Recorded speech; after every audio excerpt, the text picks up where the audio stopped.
कार्तिक मास में पड़ने वाली रमा रंभा एकादशी की व्रत में बहुत ही ज़्यादा विशेष होता है और इस व्रत में भगवान विष्णु जी के साथ साथ माता लक्ष्मी की विशेष पूजा अर्चना की जाती है। इस बार की रमा एकादशी रंभा एकादशी और भी विशेष है इसीलिए क्योंकि वो एक ही दिन में गोवस्था द्वादशी भी पड़ी है। इस दिन गाय बछड़े की पूजन किया जाता है और गाय बछड़े का पूजन करने से 33 कोटि देवी देवता का पूजन हो जाता है। कार्तिक महीने का ये जो एकादशी है बहुत ही ज़्यादा महत्वपूर्ण है। तो आप लोग अगर व्रत नहीं करते हैं या नहीं कर पाते हैं तो फिर पूजा आप जरूर करें। तो चलिए देख लेते हैं एक ही साथ दोनों पूजा हम कैसे करेंगे। वैसे गोवस्था द्वादशी की पूजा इवनिंग टाइम यानी कि गोधूली वेला में शाम के टाइम पे होता है। आप चाहे तो एक ही साथ कर सकते हैं, शाम को दीपदान एक ही साथ कर सकते हैं, आप चाहे तो अलग अलग भी कर सकते हैं। तो देखिए यहाँ पे मैंने पीला कपड़ा बिछा लिया, दोनों तरफ केले का पेड़ लगाया और भगवान श्री विष्णु नारायण माता लक्ष्मी की एकत्रित जो फोटो होता है वो आप लगा सकते हैं या आपके पास अगर मूर्ति है तो आप उनकी भी स्थापना कर सकते हैं। साथ ही में हम गौ माता को भी रखेंगे चौकी में और भगवान गणेश जी की पूजा तो हमें करनी ही करनी है। तो इस तरह से हम चौकी सजा लेंगे। इसके बाद फूलों की आसन देते हुए हम एक दिया प्रज्वलित करेंगे। कोशिश कीजिएगा आज का जो दिया होगा ये मिट्टी के दिया अगर होता है, क्योंकि माता लक्ष्मी को लाल रंग मिट्टी का कलर मिट्टी बहुत ज़्यादा पसंद होता है, इसीलिए आज कोशिश कीजिएगा कि मिट्टी के दिया हम प्रज्वलित करेंगे।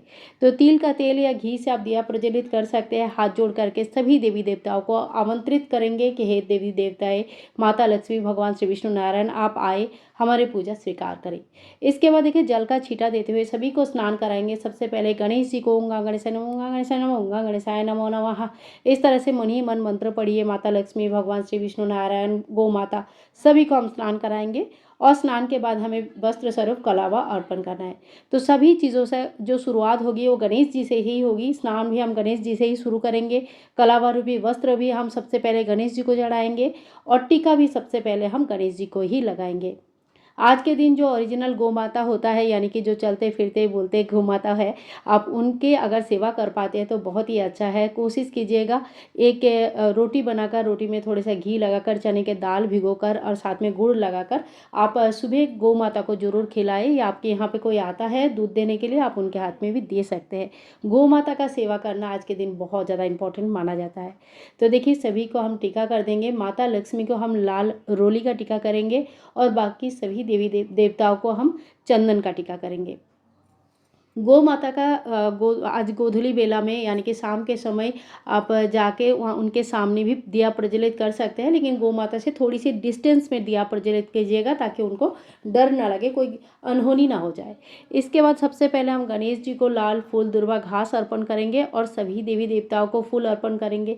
भगवान श्री विष्णु नारायण को पीला फूल बहुत प्रिय होता है। माता लक्ष्मी के लिए अगर आप गुलाब के फूल या कमल के फूल लाए हो तो जरूर अर्पण कीजिएगा, और अगर नहीं है कोई बात नहीं, गेंदे के फूल सभी को चढ़ते हैं। आज गौ माता को हमें घास अर्पण जरूर करनी है। आप चने के दाल, गुड़ या रोटी, घी ये सारी चीज़ें भी अर्पण कर सकते हैं। देखिए गोवस्था द्वादशी के दिन गौ माता का दूध से बना हुआ कोई भी चीज़ का यूज़ नहीं होती है, क्योंकि एकादशी या द्वादशी एक ही समय पड़ा है। तो हम गौ माता का जो पूजन करेंगे इसमें गौ माता का दूध का व्यवहार नहीं करेंगे। अगर आप पंचामृत यूज़ कर रहे हैं तो देखिए खाली दही से या खाली मतलब कोशिश कीजिएगा जो दूध आप यूज़ करेंगे वो गौ माता का दूध ना हो। भगवान गणेश जी को हम अलग से भोग लगा देंगे, क्योंकि इनके जो भोग है इसमें तुलसी दल नहीं चढ़ता है। साथ ही में भगवान श्री विष्णु नारायण को हम अलग से तुलसी चढ़ा देंगे। बिना तुलसी का भगवान श्री विष्णु नारायण का कोई भी पूजा स्वीकार नहीं होती है। भगवान को हम धूप दिखाएंगे, दीप दिखाएंगे, साथ ही में एक लोटा जल हमें जरूर रखनी चाहिए। एक चीज़ का ध्यान रखिएगा, क्योंकि गोवस्था द्वादशी और एकादशी एक साथ आई है तो इस दिन गाय का दूध से बना हुआ कोई भी मिठाई भोग में नहीं लगेगी। क्योंकि एकादशी के व्रत फलाहारी व्रत होता है तो हम फल का भोग लगा देंगे, धूप दीप दिखाएंगे और इसके साथ ही हमें थोड़ी सी दक्षिणा जरूर अर्पण करना है। दक्षिणा पूजा में रही कमियों को पूरा करता है। इसके बाद देखिए हम एक लोटा जल रखेंगे और हाथ जोड़ करके पूजा में रही कमियों के लिए भगवान के पास क्षमा याचना कर लेंगे। फिर हम कथा करेंगे। कथा में हाथ में थोड़ी सी तिल और फूल ले लीजिएगा। और हाँ, आज क्योंकि द्वादशी के साथ साथ एकादशी भी है तो तिल का ही यूज़ होगा, कहीं पे भी चावल का यूज़ नहीं होगा। कथा में पहले आप एकादशी की कथा पढ़ लीजिएगा, फिर गोवस्था द्वादशी की कथा पढ़ लीजिएगा, दोनों कथाएं पढ़नी है। कथा पढ़ने के टाइम पे जो 1 लोटा जल हमने लिया था, ये सूर्य नारायण को अर्घ्य दे दिया जाता है। और शाम के टाइम पे अगर आप जल लेके कथा पढ़े गोधूली वेला में, तो फिर ये चंद्र देवता को अर्घ्य दे सकते हैं।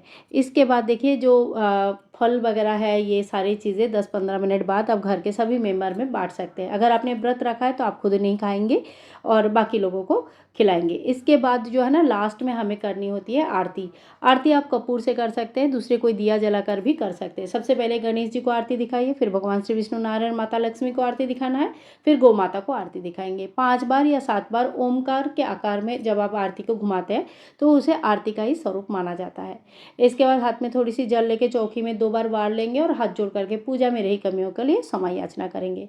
फ्रेंड्स, गोवस्था द्वादशी और एकादशी, रमा एकादशी का ये जो संयोग है, बहुत ही ज़्यादा क्या कहते हैं, बहुत विशेष है।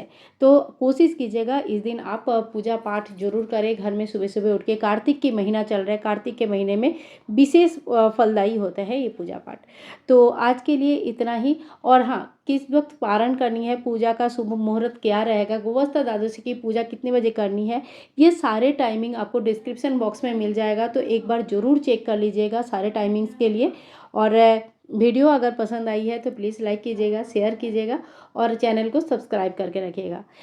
कोशिश कीजिए पूरे दिन भगवान का नाम जप करना है और के कलह क्लेश से दूर रहना है, चावल का सेवन नहीं करना है। द्वादशी के दिन कुछ ना कुछ दान करके तभी हमें पारण करनी है। पारण के उचित समय पे ही हमें पारण करनी चाहिए। और क्योंकि पारण के समय अगर पारण नहीं होती है तो फिर एकादशी का फल संपूर्ण नहीं माना जाता है। आप कोशिश कीजिएगा शाम के टाइम पे अगर आप लक्ष्मी दीपदान कर सकते हैं तो पान के पत्ते के ऊपर लक्ष्मी दीपदान घर की चौखट में किया जाता है। हरे कृष्णा, राधे राधे।